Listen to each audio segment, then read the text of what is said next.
শোয়েব আক্তারকে কাটিয়ে বিশ্বে এমন একজন পেস বোলার হব, অতীতেও থাকবে না, ফিউচারেও থাকবে না এমন একজন পেস বোলার আমি থাকবো, সবার মুখে আমার নাম থাকবে। 175-80-তে বোলিং করে ফিউচারে একটা আতঙ্ক তৈরি করব, যেটা কেউ কোনো দিন কেটেও যাইতে পারবে না। নেটে আপনাকে দেখছিলাম অনেকটা রুবেল হোসেন অনেকটা বুমরার স্টাইলে বোলিং করছে, আসলে এটা কিভাবে হলো?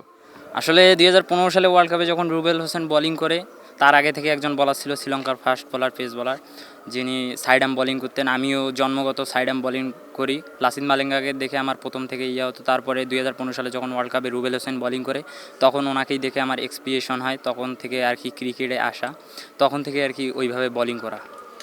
স্টাইলটা চেঞ্জ হলো কিভাবে? স্টাইলটা আমি চেঞ্জ প্রথমে রুবেল হোসেন স্টাইলে করতাম না। একাডেমিতে যখন ভর্তি হলাম তখন আর কি এইভাবে বোলিং করি।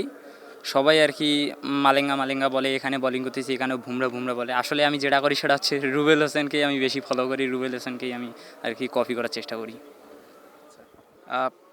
ক্রিকেটে আসার অনুপ্রেরণা কি? আমি অনুপ্রেরণা আমার এটা নিজের মাথাতে এসেছিলো। এখন আমার পরিবারের সাপোর্ট দিচ্ছে অনেকেই। এখন যখন টেনিসে খেলতাম, জার্সি জুতা এগুলো পরে খেলতাম, অনেকে মাঠে বলতো তুই একাডেমিতে ভর্তি হ, কোনো ক্লাবে ভর্তি হ, তোর দ্বারা ভালো কিছু সম্ভব, তোর যে বোলিংয়ে গতি আছে টেনিসে, এটা দিয়ে তুই অনেক দূর যেতে পারবি। নেটে তো বোলিং করছেন, এ পর্যন্ত কোন কোন টুর্নামেন্টে নেটে বোলিং করছেন? গতবার রংপুর রাইডার্সের হয়ে বোলিং করছিলাম, এবার এনসিএল টেস্টে বোলিং করলাম, এনসিএল টি20তে বোলিং করতেছি। ইনশাআল্লাহ ঢাকা ক্যাপিটালসের হয়ে বিপিএলেও বোলিং করব। ন্যাশনাল টিমের কোনো প্লেয়ারের বিপক্ষে বল করছেন? হ্যাঁ, তামিম ইকবাল। অনেক অনুভূতি হয়েছে, ওনাকে আর কি ভাবি নাই, আল্লাহর কাছে চাইছি, 5 ওয়াক্ত নামাজ পড়ি, মুনাজাতে প্রত্যেক দিন চাই। আসলে আমার একজন বড় ভাই যিনি বিপিএল খেলছে, মুশফিক হাসান, কুমিল্লা ভিক্টোরিয়ান্সের হয়ে, তার মাধ্যমেই ঢাকায় আসা, এবং আমার বড় ভাই স্বাধীন ইসলাম লেগ স্পিনার, ওনার মাধ্যমেই আর কি তামিম ইকবাল ভাইকে বোলিং করা। তামিম ইকবাল কোনো কমপ্লিমেন্টস করেছে? না, কোনো কারণে উনি খেলছে, ওনাকে আমি অনেক বিট করারও চেষ্টা করছি। আলহামদুলিল্লাহ ওনাকে বোলিং করে আর কি অনেক বিট করতে পেরেছেন? হ্যাঁ, বিট করেছি, অনেকগুলো বলও বিট করছি আর কি। সেখানে সোহেল স্যার কোচ ছিলেন। আসলে অনেক কনফিডেন্স পাইছি ওনাকে বোলিং করে আর কি। ন্যাশনাল টিমে খেলার স্বপ্ন সবারই থাকে, বাংলাদেশের ক্রিকেট যারা প্র্যাকটিস করে। এর পরের স্বপ্নটা কি? ন্যাশনাল টিম যদি চান্স পান, এর পরের স্বপ্নটা কি? ন্যাশনাল টিমে যদি ইনশাল্লাহ, আল্লাহ তাআলা তো বলছেন তুমি হার্ডওয়ার্ক করো, বাকিটা আমি, কখনো নিরাশ করার না উনি, আমি চেষ্টা চালিয়ে যাচ্ছি।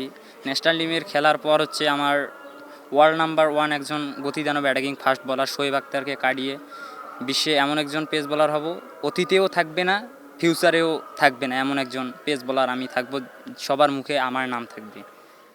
কি মনে হয় পারবেন? ইনশাল্লাহ 175-80-তে বোলিং করে ফিউচারে একটা আতঙ্ক তৈরি করব, যেটা কেউ কোনো দিন কেটেও যাইতে পারবে না। আপনার পড়ালেখা এখন কোথায়, বাড়ি কোথায়? আমার বাড়ি রংপুর বিভাগ, লালমনিরহাট জেলা, পাটগ্রাম উপজেলা। আমি এখন পাটগ্রাম আদর্শ ডিগ্রি কলেজে পড়ি। ইসলামী আদর্শ বিদ্যানিকেতন থেকে আমি এসএসসি পাস করছি। এখন পাটগ্রাম আদর্শ ডিগ্রি কলেজে আমি ইন্টার ফার্স্ট ইয়ারে আপাতত আছি। এই যে আপনি বিভিন্ন জায়গায় যান, নেটে বোলিং করেন, আসলে দলগুলোকে আপনার খরচ বহন করে নাকি নিজের খরচে এসব? আমি 3.5 বছর থেকে ক্রিকেট খেলতেছি এখানে। আমি নিজের ইনভেস্টে, আমার ইনভেস্টগুলো করাচ্ছে আমার ফুপু, আমার মা বাবা, আমার নানি, এরা আর কি দিচ্ছে। কিন্তু আমার ক্রিকেটের মেরুদণ্ড, যার কারণে এখন আমি ক্রিকেটে টিকে আছি, যিনি আমার মেরুদণ্ড তিনি হচ্ছে আমার ফুপু। যতটা আর কি আমার মা বাবা অর্থ দিয়ে সাপোর্ট করতে পারেনি, ততটা করেছে আমার ফুপু। মাঝে মধ্যে আমার একাডেমি কোচও আর কি, তিনি আর কি সাহায্য করেন আমাকে।